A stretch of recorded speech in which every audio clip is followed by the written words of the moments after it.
Welcome to the 6th Modernism Week. Welcome to an event that is just describing the spirit of modernism. By the power vested in me, do hereby declare February 17th through February 27th, 2011 to be Palm Springs Modernism Week. Thank all of you. This would be Illuminated Modern, our newest event for Modernism Week ever. Well, we've actually had, with the cooperation of the city manager, the director of planning, and of course the mayor and the public works, we're able to tap into the electricity used for the city Christmas lights and illuminate 7 modern building facades for the entire week of Modernism Week. We start with the visitor center at the end of town, and then we have various ones all the way up to including the Oasis Tower and the Bank of America. At each place that we have one will be a poster and a flyer stating the year and the architect of the building that we're illuminating. And we're illuminating those architectural aspects that make it unique. So our desire is to educate the public and also still entertain them at the same time.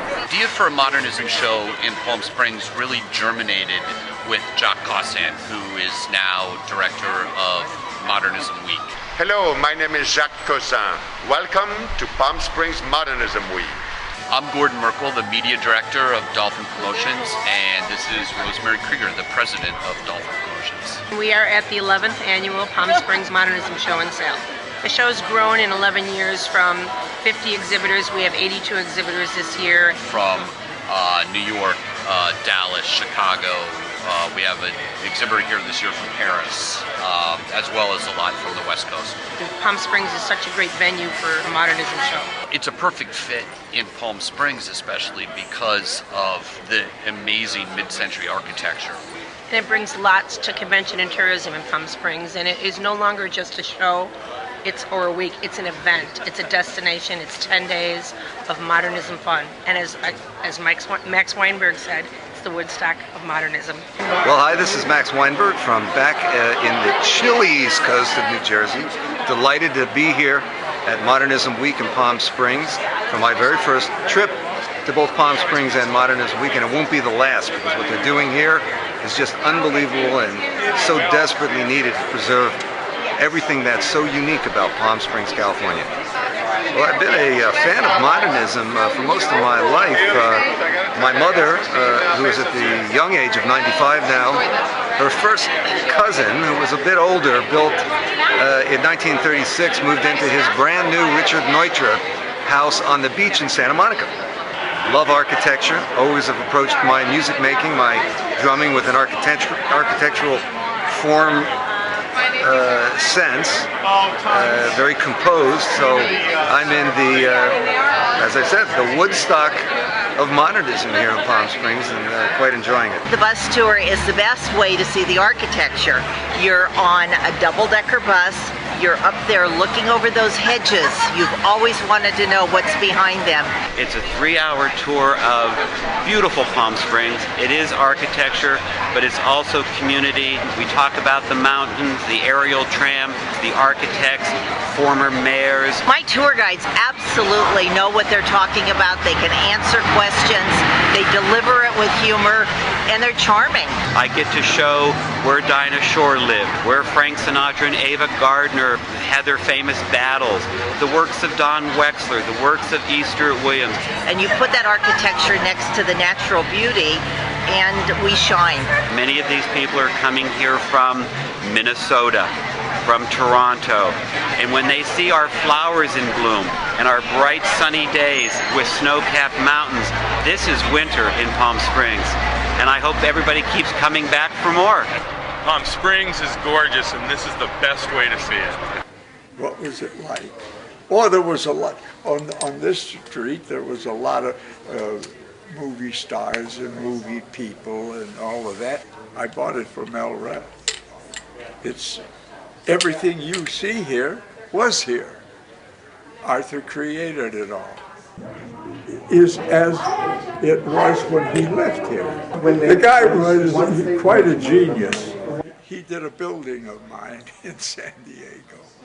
In other words, he worked for me. I had several homes, but always partial to this one. Palm Springs has an aura, a facade that is timeless and world-renowned, and will remain that way, I'm sure, for the next half century. I've been here essentially a half a century. It'll go on for it.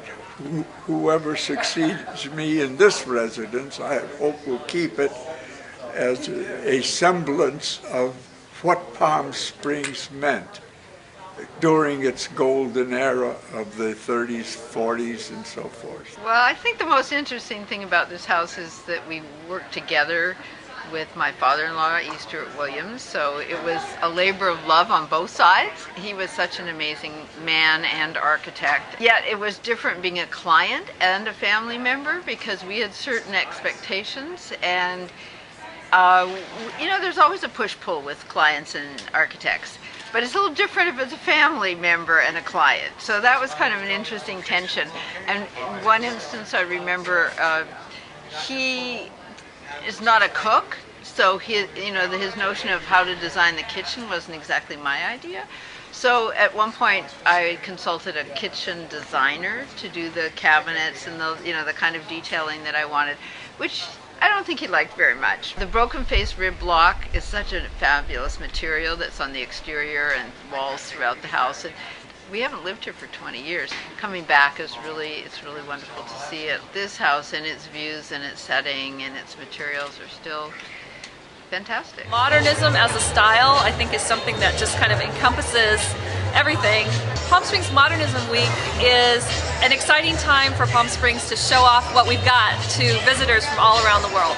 Palm Springs has always been an inspiration for the Trina Turk brand, and today I'm just going to talk about all the different ways in which it's been an influence. I think that the sort of idealized lifestyle here is something that is a touchstone that we always go back to. Modernism takes us back to this era right after the Second World War, about 20 years, when we were incredibly optimistic, forward-thinking. It's a celebration and an acknowledgement of what makes Palm Springs so unique. And it's also a great way of bringing economic vitality to our city. Modernism Week celebrates all things fabulous. And my thing is new stuff for Modernism Week.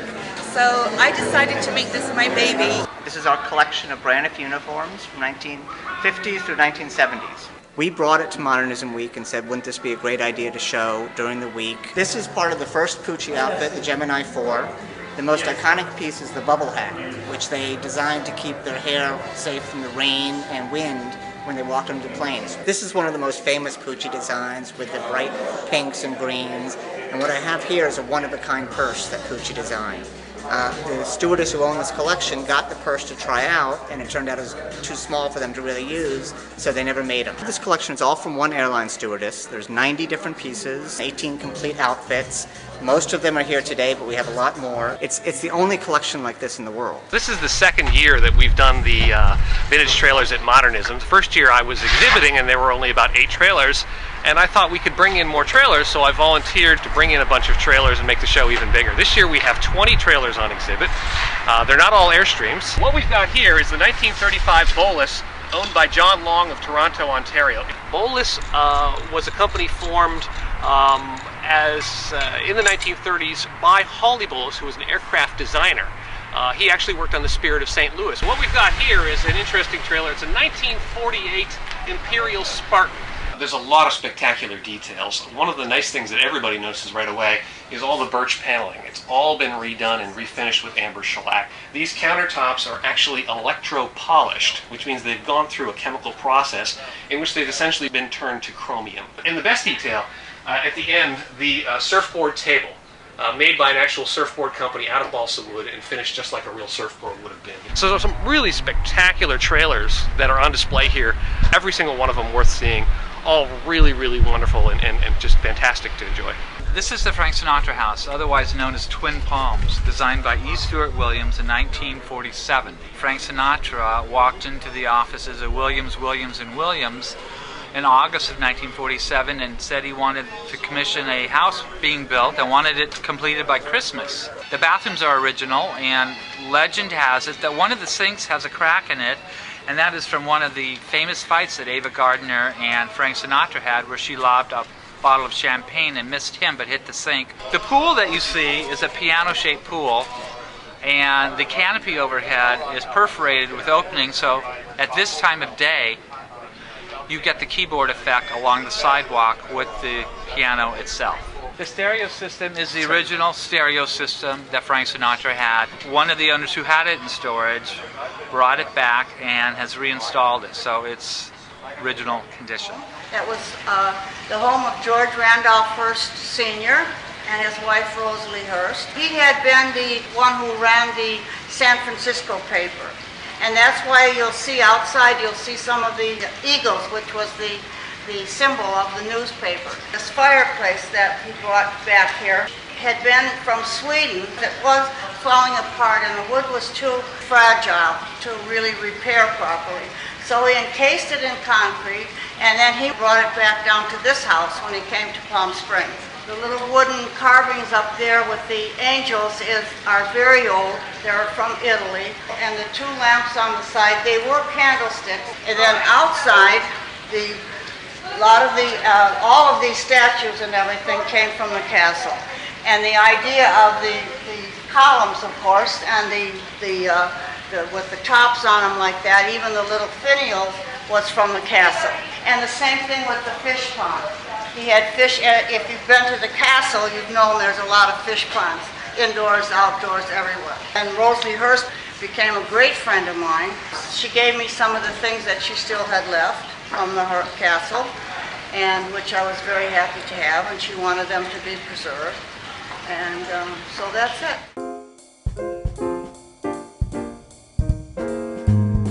All of a sudden, there's all these masses of people in town who share the same interest. Every year since the first show, the attendance has increased by at least 20%. The history and the growth of Modernism Week is unbelievable. When you look at how many events you now have and bringing people to the city, so the economic impact is gigantic.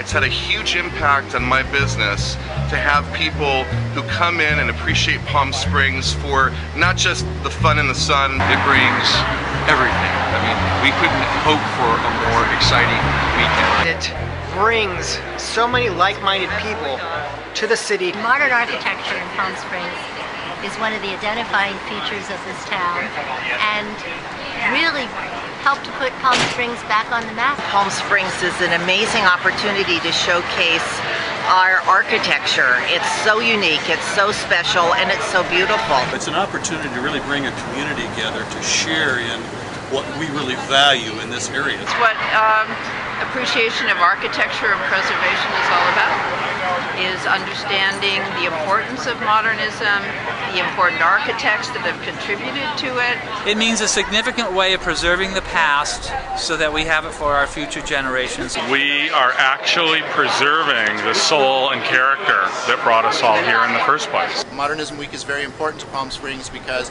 we attract people from all over the United States and all over the world. It's attracted a group of people who have a point of view and an interest based around a design theme. I've traveled abroad recently, and people are really talking about Palm Springs, the architecture, the interior design, all the elements of modernism. Palm Springs is seen as like a Mecca of Modernism and a huge cultural tourism draw. Perhaps Palm Springs Modernism Week may serve as a model for these other communities around the world as they create their own movements around their particular brand of modernism. I think that Modernism Week certainly exposes more people to the preservation battle. It's hard to fully comprehend how important this is, and we'll probably not be able to really figure it out for decades to come, because then we'll look back and say, had it not been for Modernism Week, we would have lost all those great treasures.